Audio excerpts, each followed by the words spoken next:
order. Please call the roll. Deckent. Here. Inskeep. Here. Dave Line. Here. Soldner. Here. Pyros de Carvalho. Here. Pledge of Allegiance. I pledge allegiance to the flag of the United States of America and to the republic for which it stands, one nation, under God, indivisible, with liberty and justice for all.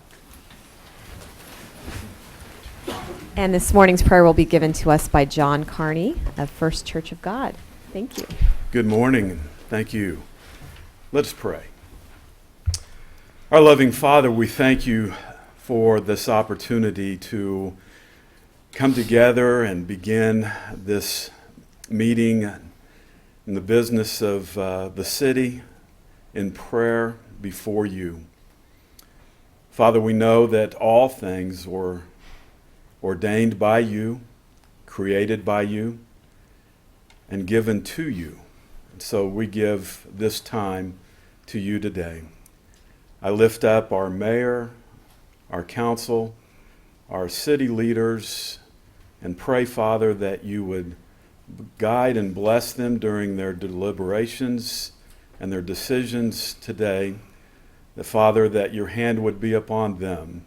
I thank you, Father, for their heart to serve, and Father, for the life that you have made and given to them.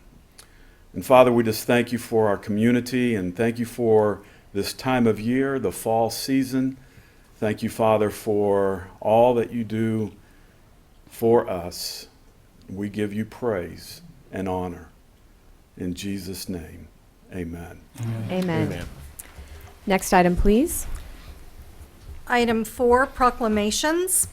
We have a few proclamations today, and I'd like to start with National Hospice Month. So if I could have Nancy King join me at the podium. Is that who's accepting this?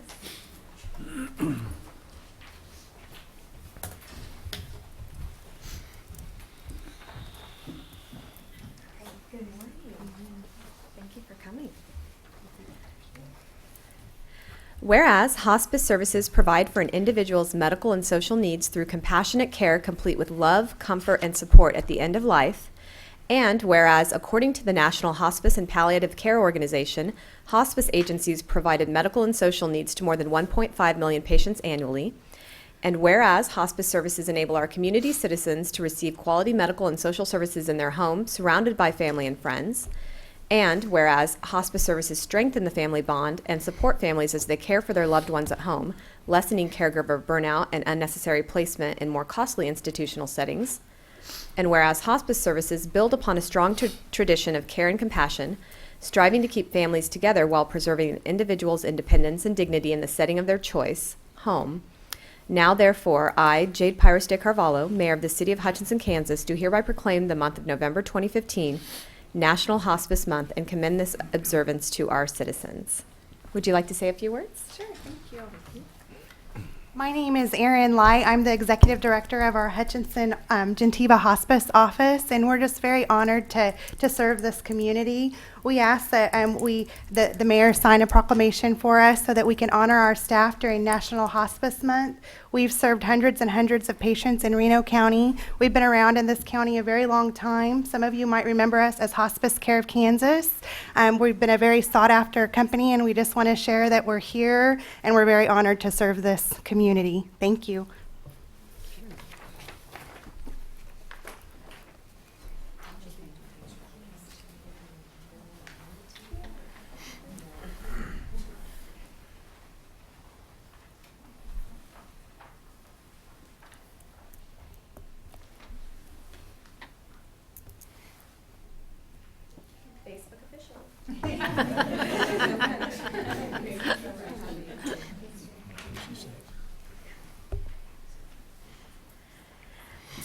Our next proclamation is in observance of Veterans Appreciation Month. So if I could have the Follies Committee members join me at the podium. Got Lisa Barker, Matt Stiles, and Mimi Meredith. A little disappointed in your choice of dress, Mimi, I'm not going to lie. Whereas since the birth of our nation, American patriots have stepped forward to serve our country and defend our way of life. And whereas, with honor and distinction, generations of servicemen and women have taken up arms to win our independence, preserve our union, and secure our freedom. And whereas these heroes have put their lives on the line so that we may live in a world that is safer, freer, and more just, and we owe them a profound debt of gratitude. And whereas, throughout the month of November, the citizens of Reno County salute the soldiers, sailors, airmen, Marines, and Coast Guardsmen who have rendered the highest service any American can offer. And whereas November 11, 2015 marks the 61st anniversary of the modern Veterans Day holiday and the 96th anniversary of the first Armistice Day commemorating the end of World War I. Now, therefore, I, Jade Pyros de Carvalho, Mayor of the City of Hutchinson, Kansas, do hereby proclaim the month of November 2015 as Veterans Appreciation Month and call upon the citizens of the City of Hutchinson to dedicate themselves to fulfilling their commitment to all those who serve our country and honor those who have made the ultimate sacrifice. All citizens are hereby encouraged to participate in the celebrations, events, and remembrances that will be held throughout the month of November in Reno County. Would you like to say a few words? Thank you. I'm Matt Stiles. I'm the chairman of the Reno County Veterans Association. We're the not-for-profit group that is building the Reno County Veterans Memorial. This is our 4th year working on the memorial. We've had lots of fundraising projects, including the Follies, which Lisa and Mimi will talk about in a second. But I also wanted to highlight some events that are going on around the county. On actual Veterans Day, November 11th, the South Hutchinson Chamber is going to host a dedication lunch at the Veterans Memorial site, which is on Des Moines West in South Hutchinson, just north of K96 and US 50 interchange.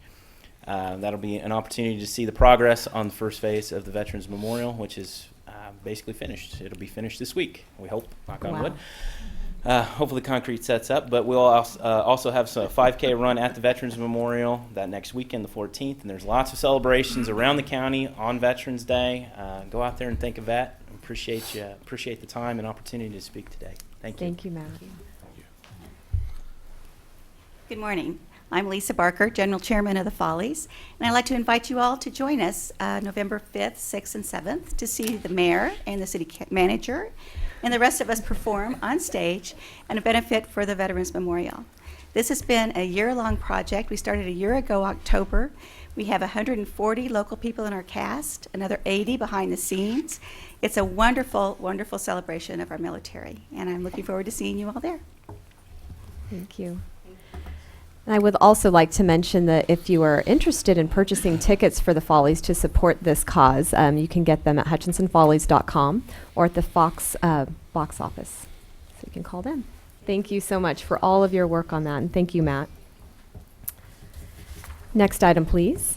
Item 5, oral communications from the audience. This is the part of the meeting where people in the audience can address the council on items that are not on the agenda. Please approach the podium, state your name and address, and limit your comments to 5 minutes. Good morning. I'm Justin Combs, Director of Parks and Facilities. Several weeks ago, we passed, or I guess City Council passed, an agreement for playground equipment with AthCo for Cary Park Area 2.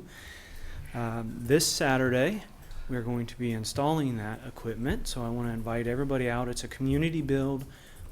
Heartland Credit Union is the one who is providing the volunteer labor.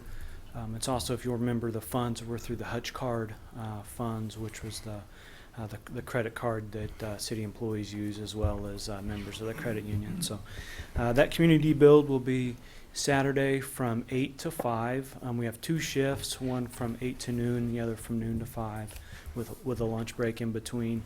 We're not seeking additional volunteers. We have plenty of volunteers from the credit union, but you're more than welcome to come out and help or just say hi. It's a fun event. Hopefully by the evening we'll have kids playing on the playground.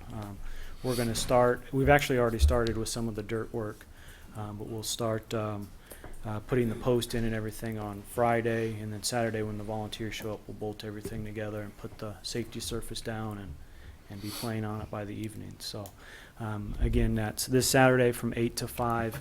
Cary Park Area 2. Area 2 is where the old Fort playground was, directly, would that be east, I guess, of Strimmel Fields. So hope to see everybody out there. Thank you, Justin, and a big thanks to Heartland Credit Union for all of their contributions It's to a this great project. program. Is there anyone else in the audience who would like to address the council on an item not on the agenda? Good morning, Mayor and Council. Jana McCarron, Director of Planning and Development. I just have a quick update for you on the rental registration and inspection program. There will be our last training this weekend. There's lots to do this weekend. But the last training will be held at the Atrium Friday night. That was already all sold out. It's free, but it's sold out. So the other 2 times that are available are from 9 to noon or 1 to 4, and that training is on the International Property Maintenance Code. So just you can register on Eventbrite, or you can call our offices and we'll help you register. Thank you, Janet. Other members of the audience who would like to address the council?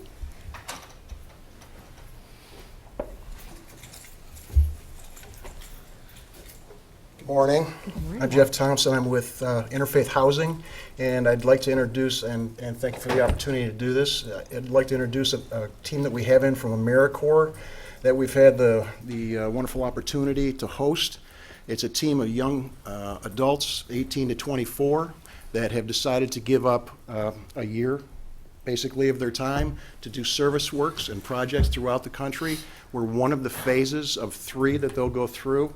This team is going to be staying here with us in our volunteer house that we have available for 7 weeks, and they work a 40-hour work week and weekends. They go out and they do other things on the weekends. I'm going to let Amy speak to that a little bit, but we wanted to introduce you to the team, and this is Amy Stewart. She's the team leader, and we've got a whole bunch of projects we're going to get done with these guys while they're here, and we appreciate everything that they're going to be doing and that they already have done. They helped me sleep real well last night. Amy Stewart, team leader. That's right. So we're part of AmeriCorps NCCC, which is the National Civilian Community Corps. We are a national service organization, and as Jeff said, we range between the ages of 18 and 24. And we serve at projects in the southwestern region of the United States. That's where we're based from. It is a national program, so we're from all over, everywhere. And we're here in Hutchinson working with Interfaith Housing Services. But as part of our time here, we'll also be doing some outreach and independent service projects at other organizations in the area. And we're thrilled to be here in Hutchinson. We really look forward to, what this might blossom into. So We thank are you for thrilled to having me. have you. Thank you all for your service to our community, and we look forward to seeing you around. Yeah. Could we take just a moment to recognize and introduce the Absolutely. core members? And then they want a photo You op guys just too. stand and say your name and where you're from. Hi, I'm Jennifer Carlson, and I'm from La Crosse, Wisconsin. I'm Corinne Height. I'm from Winston-Salem, North Carolina. I'm Aisha Rashid. I'm from Houston, Texas. I'm Abby Kerber, and I'm from Lakeville, Minnesota. I'm Jay Holsappel, and I'm from Dayton, Ohio. I'm Robert Walton. I'm from Pleasantville, New Jersey. I'm Allison Fry, and I'm from Danville, Pennsylvania. I'm Greg Kyle. I'm from Baltimore, Maryland. Hi, I'm Jacob Smith, and I'm from San Bernardino, California. I'm Josh Chalice, and I'm from Logan, Utah. And I'm Serena Hart, and I'm from Landover, Maryland. You weren't kidding when you said they were from all over. That's right. And they'd love to send a picture home to their folks with the mayor. Yeah. I'm just curious, how did this all start, and how did you guys connect with each other? It was actually Cindy Fredericks from the Volunteer Center forwarded an email to me, and it's a pretty rigorous process. It's an application process where you start with a concept letter that you send to NCCC, and if your concept letter is approved, and you tell them what you have in mind for the team to do, where they're going to be staying, what kind of accommodations you have for them, and the like, then they approve your concept. There's a 23-page application that you go through, and here they are. And I believe that we'll possibly, all things go well, which I'm fairly certain they're going to, we'll have another team next spring that would be here for 13 weeks. Wow. Wow. Where we're going to get some stuff done. Wow, that's wonderful. I know. Okay.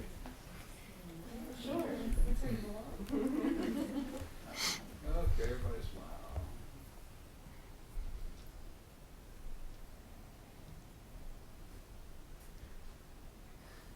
Got it? All right. Thank you all. Thank you. Thank you. Thank you.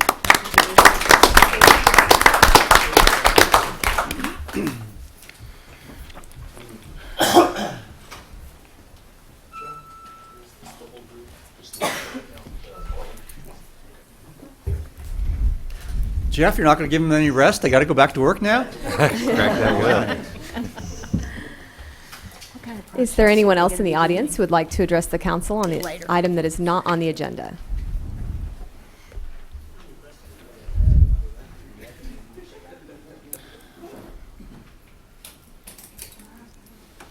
Hearing none, please call the next item. Item 6, consent agenda. I move to approve the consent agenda as presented. Second?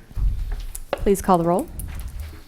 Deckent? Yes. Inskeep? Yes. Dave Long? Yes. Soldner? Yes. Pyrus de Carvalho? Yes, next item, please. Item 7A, consider ordinance authorizing the issuance of general obligation bonds. Good morning, Frank Edwards, Director of Finance for the city. As many of you are aware, we held a bond sale yesterday morning at 11 o'clock, and I'd like to offer the bid tabulations for the bond sale to you guys for review.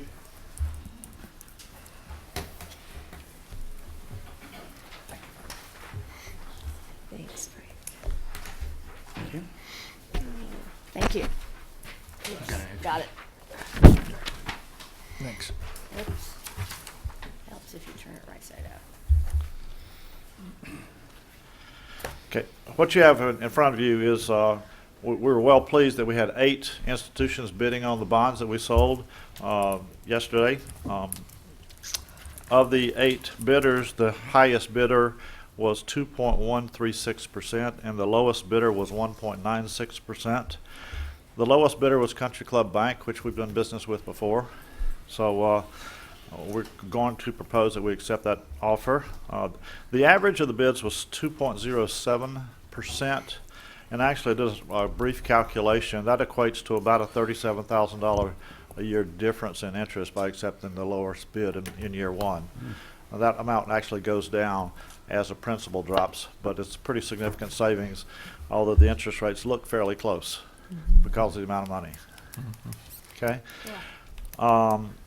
So with Country Club Bank being the lowest bidder, we are required by statute to have the city council consider and authorize an ordinance authorizing the issuance and delivery of the general obligation bonds and providing levy and collection of taxes for the purposes of paying for the bonds, both the principal and the interest. So just as a reminder, the projects that we were funding are the City Fire Station number 3, City Hall improvements, Cary Park Golf Course improvements, Fun Valley Sports Complexes, renovations, and a portion of the Hutchinson Sports Arena. The estimated amount initially was $5,065,000, but this came in lower than that, which is we have a revised number, which is $4,915,000. The city's bond council, and we actually have a representative of the bond council here, Tyler Ellsworth from Kutak Rock, to answer any questions you may have that may be more technical than it's above my pay grade. So he can answer that. But we are recommending that we authorize and accept this ordinance as issued. So with that, the staff recommends approval of the ordinance as presented. That is quite a rate. Yes. We Frank, I see these are 10-year bonds. Is that typical for us? Typical is 20-year bonds. These are 10, yes, correct. These are 10? These Is are that, 10, is that yes. okay, Yeah, so they vary, huh? Yes. Yeah. Okay. What brought the total amount of the bonds down? There was a premium offered by Country Club Bank of $139,000 and change that brought that principal number down.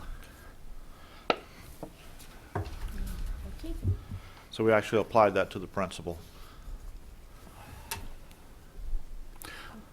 Not well. Somewhat related, I remember some discussion in regards to the City Hall improvements. And John, maybe this is a question for you. Is it too soon? I know we talked about if there was enough money to I think it was windows, as I recall. Is that still something that will be determined as we put the specific jobs out for bid? Right. Okay. Yeah. As we go through the through the bid process, which we're in the middle of right now. So. Okay.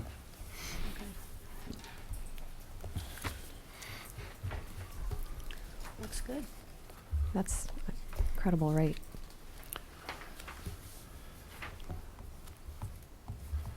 Are there any questions or further comments from the staff or from the council? I was going to say, if not, I'll entertain a motion. Well, I'd move that we approve the ordinance authorizing the issuance and the delivery of the general obligation bonds, 2015B, as presented to us by staff.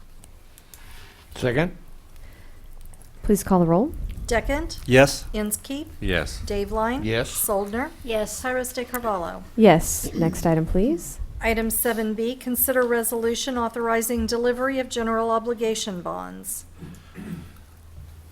With the approval of the ordinance that you just addressed, state statute requires a resolution to also be considered. This is prescribing the form and the details and authorizing the delivery of the principal amount of general obligation bonds. So on October 25th, you adopted a resolution authorizing the sale of the bonds for those projects that we that we discussed, and the scheduled sale yesterday has been conducted, and we are presenting the results of the sales and required resolution authorizing the delivery of the bonds previously authorized by the ordinance. So the city's bond council has reviewed the for statutory compliance, and the financial advisor has reviewed the bids, and the financing terms are recommending proceeding with authorizing the required document, and the staff also recommends authorizing this resolution to allow us to conclude the sale. Questions, comments, or a motion? I would move to approve the resolution authorizing the delivery of general obligation bonds, Series 2015-B, as recommended by our finance director. Second. Please call the roll. Deckent? Yes. Inskeep? Yes. Dave Line? Yes. Soldner? Yes. Pyrus de Carvalho? Yes. Next item, please. Item Thank you. 7C, consider ordinance relating to e-cigarettes. Paul Brown, City Attorney. Council, you have before you a proposed ordinance relating to e-cigarettes. You previously held a public hearing to receive comments from citizens regarding this issue. In the last City Council session, you directed city staff to bring a proposed ordinance to the council. This proposed ordinance mirrors the terms of the Kansas Indoor Clean Air Act. There are very few differences between the actual language of this proposed ordinance and that existing act. The only things that are different are the definitions of electronic cigarettes to apply to all types of electronic cigarettes, to define smoking to include using electronic cigarettes, and redefining smoke shops, because in the Kansas Indoor Clean Air Act, they're defined as tobacco shops. Well, these don't necessarily use tobacco. So it's amended to show a smoke shop, which includes the use of e-cigarettes and tobacco products. Other than that, all the terms are the same as the Kansas Indoor Clean Air Act. Paul, will you spend just a minute going over exemptions? Oh, okay. And they are the same also as the, because if you look at 24-705, smoking prohibited, it starts with the list of places where it is prohibited, and then you'll get to the laundry list of the places it doesn't apply to. A lot of these Hutchinson is never going to have. Yeah. I don't think we're going to have a casino, but it's listed in case we do. But basically outdoor areas, private homes, portions of hotels and motels not exceeding 20%. There are some adult care, long-term care type places that have an area where it can be used. The smoke shops, with redefining it, includes both the e-cigarette businesses and the actual tobacco shops. So it could be used in either. And then there are some others that were kind of unique loopholes to the original Kansas Indoor Clean Air Act that the legislature did, which also won't apply to us or for medical research. Thank you. I know that was a concern of some of the smoke shops and vape shops. They wanted to be able to have their products sampled in those establishments. The other question I had was about Section 24-706, the posting of the ordinance. Will that requirement cause businesses to upgrade or change their current signage to include the e-cigs? It would. We didn't dictate the sign. Okay. I've seen them in a couple of different manners. There is a kind of an international sign for no smoking. Mhm. There isn't an international sign for no e-cigarettes. So many of them just have the international sign for no smoking, then underneath it says including e-cigarettes. Okay. Just didn't want to cause, I guess, an extra step for current businesses. But if that's the case, that's what we need to do. I did notice that on the bowling alley, that particular sign. That And there's a similar sign on the courthouse also. Yeah, it has a sign beneath the no smoking that says e-cigarettes not allowed. Okay. Right. Jade, that is something communities that care would entertain to pay. Yeah, do you mind stepping up to the podium and mentioning that? I think that would be good for business owners to hear. I think communities that care would be willing to buy and purchase those signs and offer those to the businesses here in town. That would be fantastic. Okay. Yeah, thank you so much, Sandra. Paul, as it relates to the building, are there any other alterations that an existing vapor shop or smoke shop would have to alter their building? Would allow standalone operations, or No. as an example, in the mall, there's no limitations there? They don't have to alter their buildings. They don't have to alter their buildings. They've had the authority already. Right. And they don't have to alter their buildings, and this doesn't limit that. Okay. I guess as a follow-up to that, makes me think, could a shop open in the mall? A vape shop? Yeah. I don't know, Shop maybe that was open in part the of what mall. you were asking, I don't know. Right. If it was properly zoned. If it was properly zoned. Yes. I see. Okay.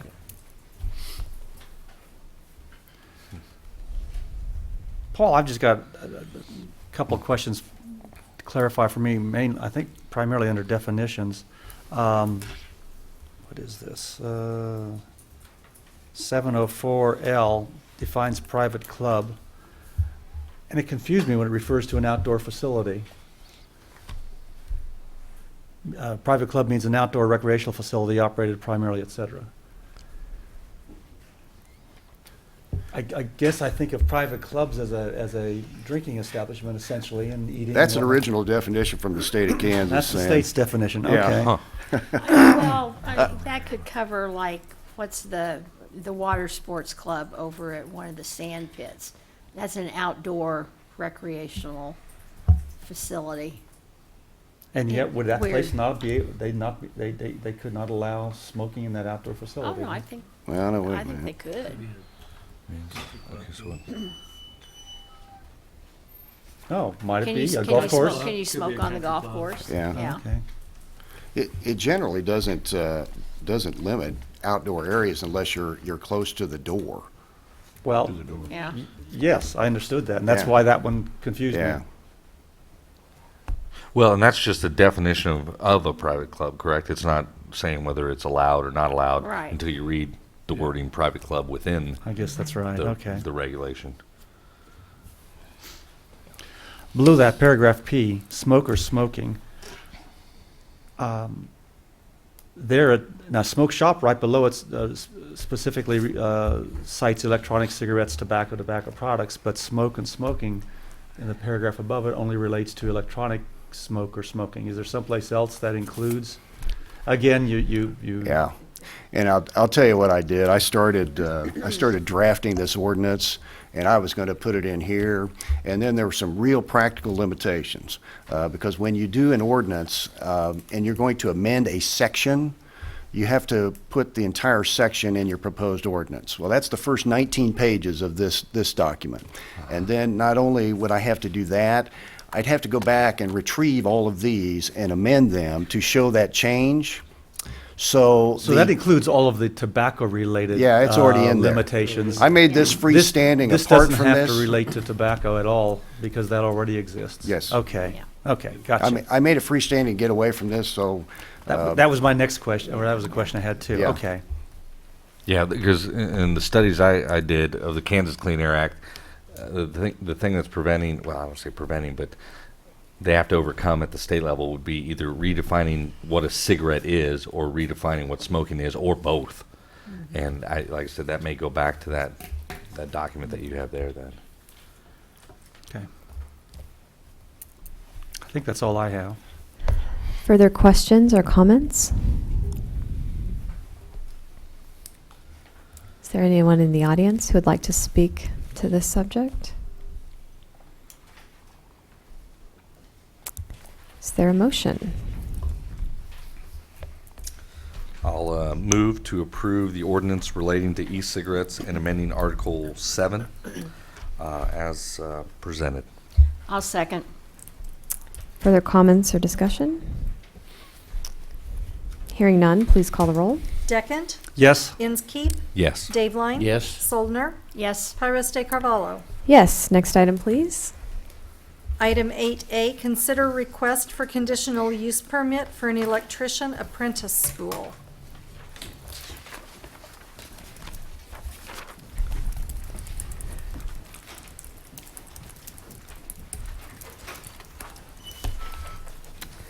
Good morning, Mayor and Council again. Jana McCarron, Director of Planning and Development. And the case before you is a request for a conditional use permit to conduct an electrician apprenticeship school at 200 West 2nd Avenue. The applicant and owner of the property is Principal Life Insurance Company, and Brad Dilling is the agent. He's not here this morning because they also have the Board of Commissioners meeting this morning, but Ron Barnhart is here to represent the project. And Brad may come in if their meeting gets done early. Oops.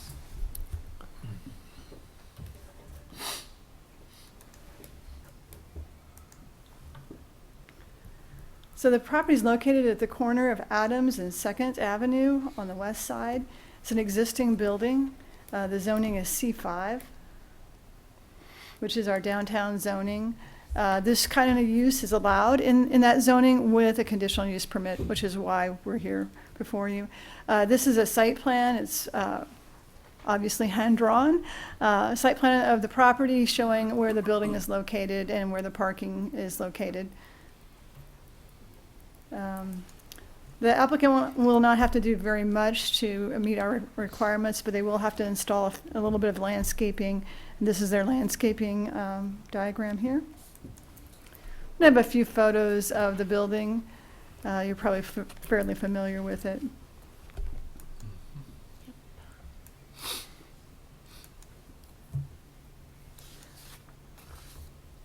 This is from the back. Another shot of the back. So there's quite a bit of parking actually for a property that's located in the downtown zone.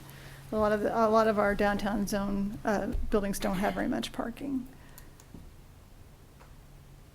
And this is looking towards the courthouse on the south, looking from the north side of the property, looking south, and this is the parking area.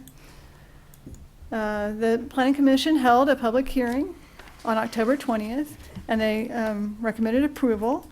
At the public hearing, there was no members of the public that spoke other than the Hutchinson News spoke in favor of the request. I guess they're located fairly close to this building. They'd like to see some occupants in there. They thought it was a good fit. I have the conditions of approval that the Planning Commission recommended. I'll go ahead and read those to you. They recommended approval that with the condition that the conditional use permit shall only be used for an electrician apprenticeship school, that the parcel shall only be developed in accordance with the approved site plan and landscape plan, that a sign permit shall be obtained prior to installation of any signs, a certificate of occupancy shall be obtained, and then finally, all landscaping shall be installed prior to the issuance of a final certificate of occupancy. If it's not the planning season when they go in, they can have a temporary certificate and they have 6 months to install that parking or install that landscaping. And at this time, I'd be happy to hopefully answer any questions you might have. We need a motion to approve or not approve the recommendation of the Planning Commission. I think it said in the materials, Jan, but the property's been vacant for a number of years, hasn't it? I'm not sure exactly how many years it has been vacant. I don't know. Do you know, Ron? I think about 8 years. Yeah. So this is good to see Yeah. this Being reused. property Yeah. reused, and yeah, exactly. So I'm Yeah. pleased to see that. And I was just looking at the picture. I would assume that there'll probably be some mowing and some greening up of the lawn. That'll be nice to see too, even more so than whatever landscaping is required, just to improve the appearance. This has not been watered, as you can tell. Yeah. And I think the tree, they're going to put some bushes in and a tree in the front yard here. Yeah, in the front yard there where the lawn is, as you mentioned, not in the greatest shape. Ron, is that your name? I apologize. Do you mind speaking to the timeline on this? Is that something you could talk a little bit about?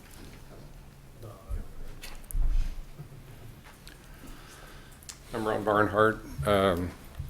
What we want to do is first we have to get in. We have no electrical system left in the building, no HVAC left in the building.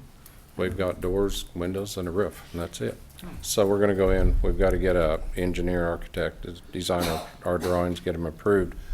We're hoping that through the winter and early spring we can get all this done so we can start our school year next fall. It's going to take a lot of work, but the facilities we're in now are very cramped and limited.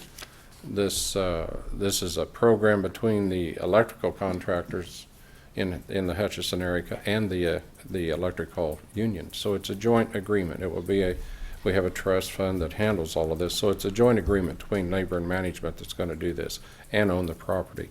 Right now we've got about 30 to 35 students. We want to increase that. We have to do continuing education for all of our journeymen and master electricians every year, plus all of our other training that goes along with it. So it's a real good fit for us. We're not going to, fill the building. We know that. But that leaves us room for meetings, whatnot, things like that. But, we're really looking forward to moving into there. Well, what a Where we're at fantastic now is at development. 5th and Main, and we can't do a lot there anymore. Right. To kind of show you the time frame on this deal, I served my apprenticeship and went to school at 5th and Main, and that's been many years back. Nathan DeBerry, who is representing the electrician union, did go through the program a few years back and graduated. So we've got a lot of people that have been through it, and it's time that we expand our training facilities. So, we're really looking forward to it, and we think it's a good fit for that area. Well, so are we, and thank you all for your work on this. What a fantastic development. It'll be nice. It's a very high-profile part of our community, going to the courthouse. And, You had said that I think there was 30 to 35 current students enrolled. What do you think the capacity of the new facility? Well, we have 5 classes. We have a 5-year program. If we can start with 10 to 15 in each class, we're lucky if we have 10 to graduate. We have a lot of people that just don't make it. It's a federal program. We have certain requirements to meet, and some people, once they get into it and get started, they find out it's not what they want to do in life. So, retainage is tough in anything. You know that as well as absolutely. I do.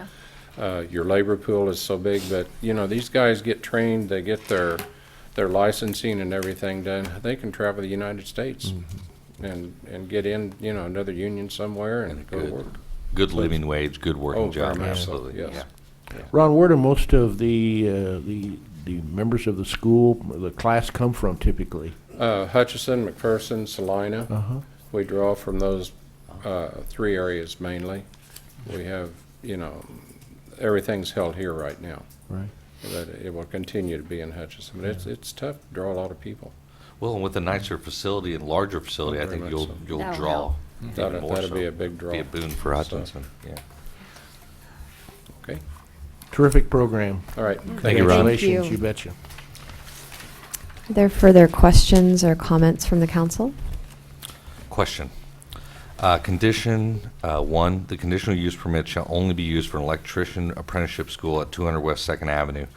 And maybe this is also for Ron, but Does that limit it to just electrician apprenticeships? Can other apprenticeships type schools? Right, it's actually a trade school. Okay. This is kind of standard language we put in our reports, but we have the ability to interpret that, so any kind of trade school Could go potentially there. share Yes. if they wanted to do so. Okay. Is there anyone in the audience who would like to speak to this topic?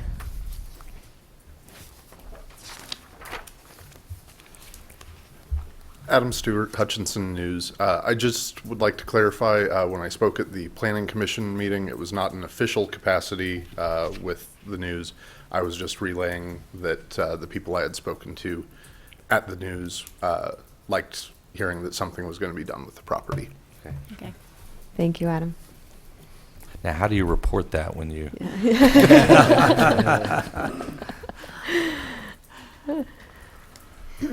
Are there further comments or a motion on this item? Well, I would move to approve the request for the conditional use permit for the electrician apprentice school as recommended by the Planning Commission. I will second. Please call the roll. Deckent? Yes. Inskeep? Yes. Dave-Line? Yes. Soldner? Yes. Hyruste Carvalho? Yes, next item, please. Item 8B, consider memorandum of understanding regarding transient guest tax reimbursement. Mayor and Council, the agreement that you have before you today is really intended to formalize some of the discussions we've had on the allocation of the 3% of the total 7% transient guest tax. And you recall we talked about this during the budget process, and I provided some background, but let me just give a brief summary of kind of how we got to where we are today. The 3% that we're talking about, that's again a part of the total 7%, was originally established back in around 2000 and was intended to help fund the construction of a new convention center. I think in the early years they used some of the money to help fund some of the golf, one of the professional golf events that was here as well. And so the convention center that we talked about was eventually constructed in 2005, 2006 timeframe. And at the time, the agreement is that the 3% would go to the developer of that property for a period of 18 years. Shortly after that project was completed, we all know that it struggled for several years and then eventually ended up in a receivership. So then fast forward to 2014 when the hotel was purchased by a new owner. And prior to the sale of that hotel, the city had conversations with the bank that was in charge of the receivership, indicating that we would not continue the 3% with the new owner because that deal was off and essentially hadn't fulfilled their obligations, in our opinion. So once the new owner came on board, we then established and initiated some discussions with the owner, between the new owner, the city, CVB, and the chamber, just to talk about what their future plans were for the property. And so then in May of 2015, the city council approved an agreement with the new owner of the hotel that would dedicate 2% of the 3% for improvements only to the convention center part of the facility. The remaining 1% then would remain with the city and will be dedicated to capital improvement projects at tourism-related facilities that we own, Fun Valley, Hobart Detter, and again, part of the capital improvement program. Another piece of the history that goes back to 1998, the city and the CVB had an agreement, and it was in your packet, that the CVB would essentially pay to the city $25,000 annually out of their 4% operating funds for Fun Valley operations. And in the early years, it was really used a lot for securing tournaments, the bidding process, and essentially buying tournaments during the heyday of the Fun Valley operations. In the agreement also, it had an incremental growth component where it would grow each year as the transit guest tax increased. So from $25,000 to recently up to around $60-some thousand. And so essentially what we're doing here is eliminating the CVB's annual contribution out of their 4% operating funds of the city, and replacing it really with the 1% that's dedicated to capital improvement projects for the city. And the terms of the agreement that you have before you essentially says that the CVB would then make a final payment to the city of $27,178, which is really half of what the amount would have been had we not changed any directions here. The following years, and the CVB would then budget 10% of their total transit guest tax, the 4% that is theirs, and really create what we're calling, I guess, a recruitment pool to a max of $50,000. And the idea here is that this money would then be dedicated not to new staffing or operations of the CVB, but specifically to bringing events to, obviously, the new arena renovations. We're going to open up some opportunities there, as well as Fun Valley continuation there, fairgrounds, and other venues within our city. And in the agreement, this money is really directed at the recruitment of those events that are going to create a minimum direct hotel benefit of 500 total rooms per event. And so we're really wanting this money to be geared towards the bigger type of events. And the Chamber Board would then oversee the disbursements of these funds as they're spent by the CVB. The agreement's for 5 years. We do have an automatic renewal for an additional 5 years should the parties agree at that time.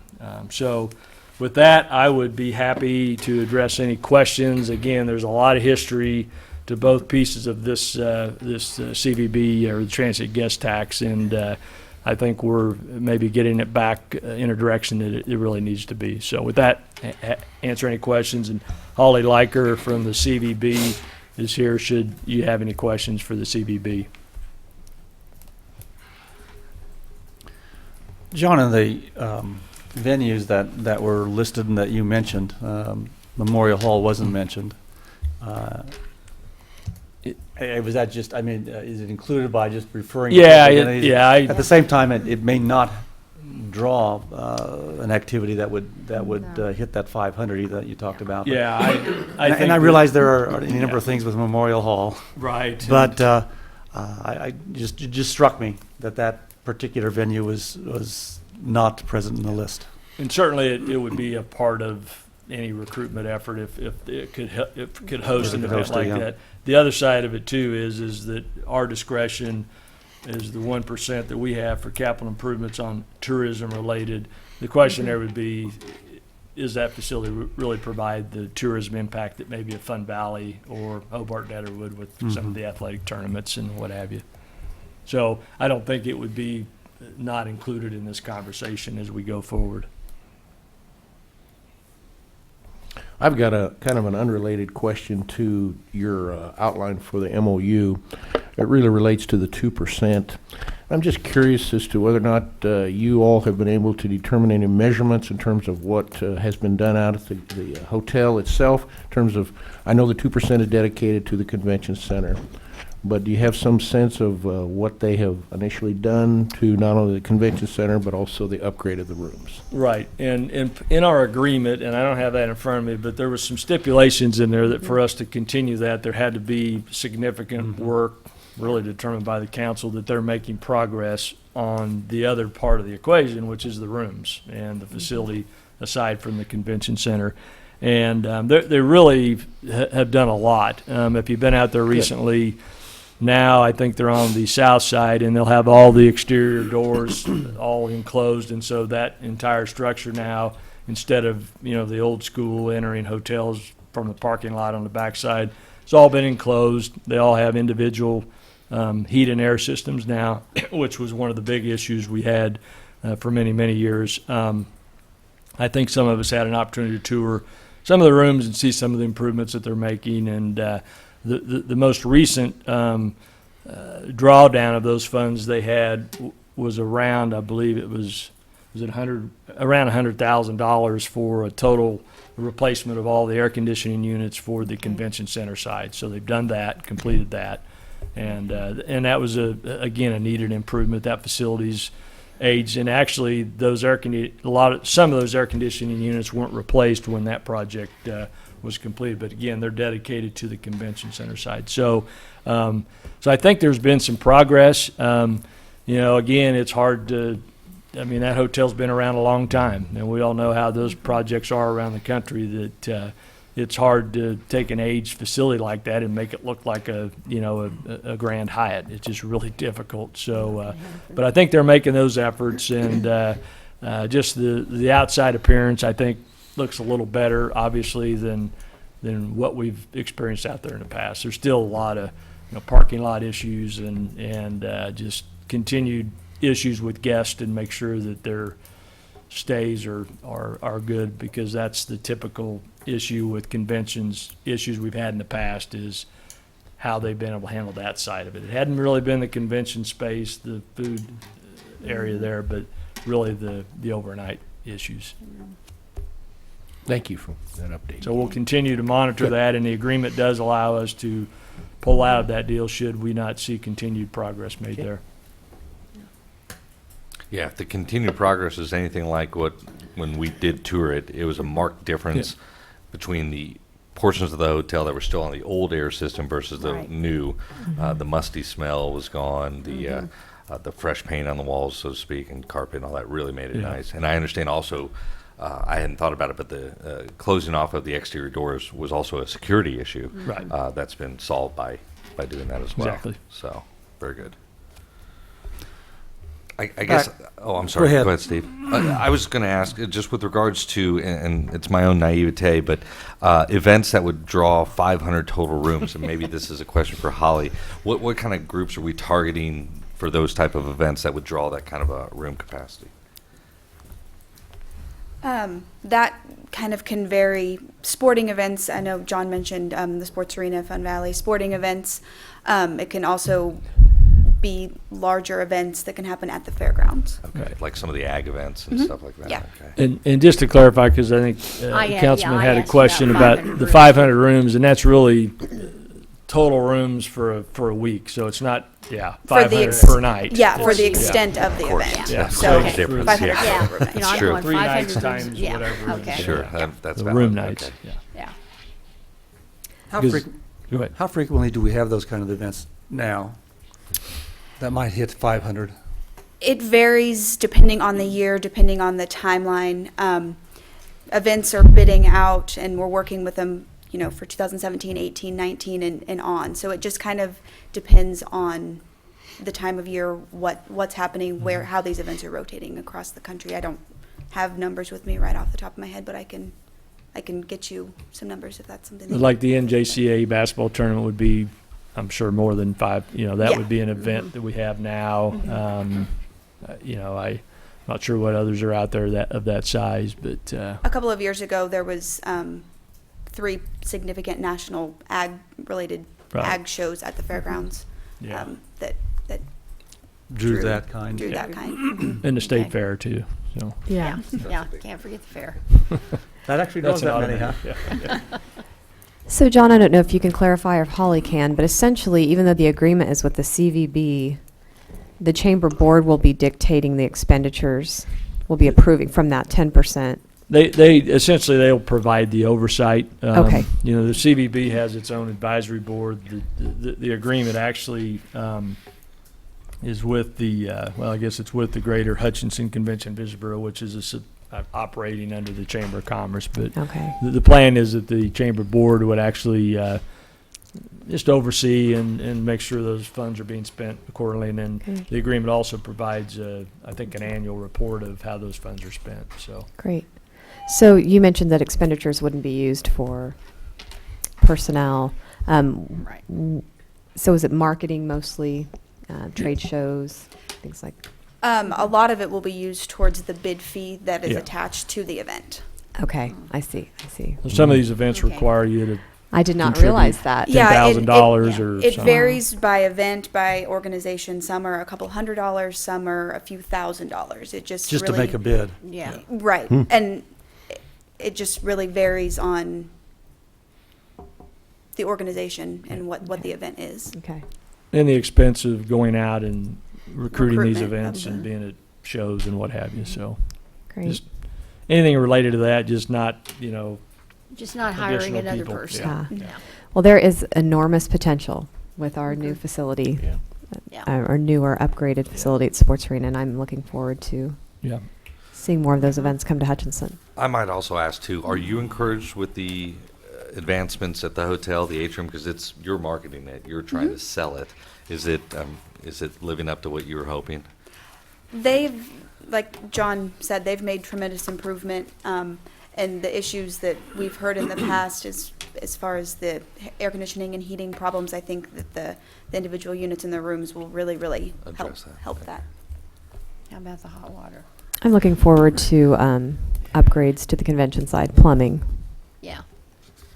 for sure. Yeah. I don't know where that sits in their timeline, but Yeah, and we've talked about that. And I don't remember. Well, I do know that one of the things was that they tied all the new addition into the existing main sewer line instead of having a separate, and it's a much more difficult fix than what it would have been if it had been considered a separate facility. So I see.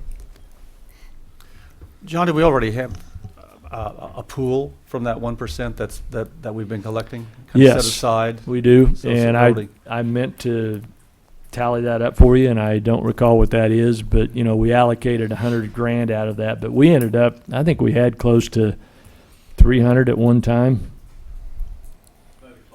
Yeah, because we hadn't been allocating it to the hotels, or been kind of holding on to it, and so I would say our current balance is probably. I'll find that out, but it's a pretty significant amount. Yeah, we've got a nice chunk there that's available. So, but in talking with the owner, I mean the next thing they're looking at right now is new carpet. The carpet's been in there, and actually doesn't look too bad, but it's been in there since 2005, and those are the kind of things that if we keep on top of it, keep it refreshed, that we won't have that worn look. So Maybe I wasn't clear. I wasn't talking about the 2% to the hotel. Oh, I was sorry. talking about the 1% that we're referring to here. Oh, that we're here. using. Here. Is there? I mean, we've been collecting 3%. Yeah, So has it all been going into that pool? it's actually to been the going hotel? into one pool basically. So we're not starting out with an amount. We'll be We're starting separating that out. Yeah, Okay. yeah, and I think what we'll do is, hadn't really thought about that, but we'll take the total amount we've got, just to be clear on this, to know that of the total amount, 2%'s here and 1%'s here, so we can. So we'll start out. We'll start out with There some will money be on an our amount. side. Okay, so Right. 2/3 of it would stay Exactly. designated to the hotel, and Right. the other third. Okay. Yeah, and we'll make that separate accounting as we move forward based on this agreement. Further questions or comments from the council, or a motion on this item? I move we approve the memorandum of agreement with CVB regarding the transient guest tax reimbursement as presented by staff. Second. Please call the roll. Deckent, Yes? Inskeep, Yes. Dave Line. Yes. Soldner, Yes. Tyrosley Carvalho. Yes, thank you, Holly. Next item, please. Item 9, report of city officials. Nancy, let's begin with you. Nothing, Madam Mayor. What about you, Steve? Just a request that came to mind, and I don't know if it's too soon, but John, I'm wondering if the mall, I think, was mentioned, or maybe it wasn't, just in my head it was mentioned. If we could have an update on just kind of how things are going there. I know I've run across some folks that has asked me, and I didn't know. Yeah, there are. That's a good. I'll visit with Andy. There are some pending projects that they just haven't been able to announce yet, which is good. So there has been some activity. Good. Great. That's all. Thank you. Dave? Yeah, nothing. Observation, I guess. Sales of Royals merchandise is going through the roof right now. So if you're in the retail space, get some Royals shirts. Yeah. Oh, funny. And John? Well, Mayor, I'd be interested in knowing you and City Manager what your role in the Follies is. Can you give us a little preview? Well, I guess I would say that if you're really interested, you should probably purchase a ticket. And we are. We'll be there. Yeah. But a 10-second Come on, Jake, you preview can would do be it. Come on, a good. little preview here. Soft shoe. Well, I soft might shoe. There you throw go. John under the bus and mention that his role involves spam. So if that's not, It's a very limited role and very untalented. it's worth the cost of a ticket. Good question. Yeah. We'll leave you in suspense. Okay. Yeah, So- but John, I'm glad you brought it up because it is a wonderful event that only takes place once a decade, It and it is. involves people from all across the community with a lot of different talents that you wouldn't even know they had. And it's just a really neat type of event, and I think that this time it is going to benefit something extremely special, the building of the Reno County Veterans Memorial. So very proud and honored to be a part of it, and as I know John probably is as well. Very honored. Lack of talent, and they still have me. That's not, you're going to have to work on your acting skills there, John. That wasn't very convincing. But I don't have anything other than to tell people to buy their Follies tickets, so I'll hand it over to you. Just a quick update. I think I mentioned that in the weekly report, but we do have some busy meetings this week on the sports arena. Building committee meets on Thursday, and then on Wednesday we're having a whole nother series of meetings with all the various stakeholder groups, just kind of reviewing their spaces and their issues, from the coaches at HCC to the media, and this will be probably the fourth time that we brought those groups together just to make sure that we're addressing some of their needs and concerns. So it's been a good process, and that'll happen throughout the day on Wednesday. So hopefully Thursday we'll begin to get another look at what the cost estimates are looking like. Every couple of weeks they get a little more work done on that. So hopefully we'll have some good information there. So. And that's really all I had, and I would just entertain a motion to recess into executive session for the purpose of discussing personnel matters of non-elected personnel, employee negotiations, and confidential data relating to financial affairs or trade secrets of second parties until 11 o'clock. Okay. Yeah, it's really 10 It's o'clock. 11 o'clock right here. Yeah, till we're done then, yeah. And no action will be taken after that. Is there a motion? So moved. Second. Please call We the all- roll. Deckent? Yes. Inskeep? Yes. Dave Light? Yes. Soldner? Yes. Tyros de Carvalho? Yes. Hey, Frank. Check it.